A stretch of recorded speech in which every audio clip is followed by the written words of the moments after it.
মুকুল ৰঞ্জনৰ কথাৰে কবিতাৰ শিৰোনাম মোৰ হত্যাকাৰীৰ আজিও নহ'ল ফাঁচি। নিষ্ঠুৰ সময়ৰ কুটিল গতিত মোক চাগে সকলোৱে পাহৰি গ'লা ন? পাহৰি গ'লা চাগে পাষাণ প্ৰেমিকৰ ডাৰ খাপৰ অসহনীয় পীড়া সহিব নোৱাৰি প্ৰাণ বিসৰ্জন দিয়া মৰিধল কলেজৰ সেই দুৰ্ভগীয়া নন্দিতাজনীক। হয় মই নন্দিতা শইকীয়া। শ্মশানত পল পল মুক্তিৰ ক্ষণ গণি থকা ময়েই সেই অশৰীৰী নন্দিতা। শুনিছানে কেতিয়াবা মোৰ অঘৰী আত্মাৰ বিননি? দেখিছানে কেতিয়াবা মোৰ উশাহীন প্ৰাণৰ চটফটনি? ভাবিছেনে কেতিয়াবা ন্যায়ৰ অপেক্ষাত শ্মশানৰ আধা পোৰা খৰিৰ ওপৰত বহি কিদৰে পাৰ কৰোঁ উজাগৰি ৰাতি? কিনো কম মোৰ দুখৰ কাহিনী, মোৰ হত্যাকাৰীৰ আজিও নহ'ল ফাঁচি। এটা ৰাবাৰ গুলীতেই সন্তুষ্ট অসম আৰক্ষী।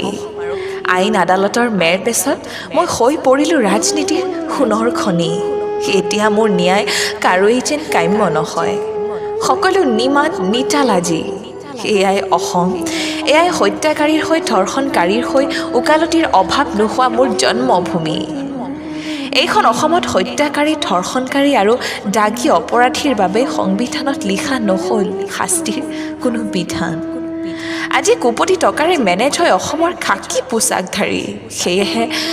সেয়েহে ভগৱানক খাটিছোঁ পুনৰ জনম নিদিবা ঘূৰাই অসমৰ অসমীয়া কৰি। এই দেশত নাৰীৰ কোনো আদৰ নাই।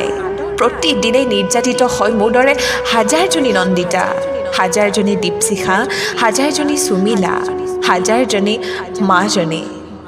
প্ৰতিদিনে ধৰ্ষণ, বলৎকাৰ আৰু হত্যাৰ উৎসৱ উদযাপনত ব্যস্ত এই দেশৰ পুৰুষ জাতি। অনুগ্ৰহ কৰি মোৰ বাবে আৰু ৰিপ নিলিখিবা। মোৰ আত্মাৰ সদ্গতিৰ কামনা কৰি মন্দিৰে মছজিদে আৰু বন্তি ধূপ নজ্বলাবা। মিছা মৰমৰ ৰহণ সানি কোনেও মোৰ বাবে নিলিখিবা গল্প কবিতা। যিদিনা তোমাৰ সন্তান হ'ব ধৰ্ষিতা, যিদিনা তোমাৰ ভগ্নীৰ হ'ব নৃশংস হত্যা, সেইদিনা অনুভৱ কৰিবা মোৰ দৰে শত নিৰ্যাতিতা নাৰীৰ বুকুত পুঞ্জীভূত বিষাদ গাথা।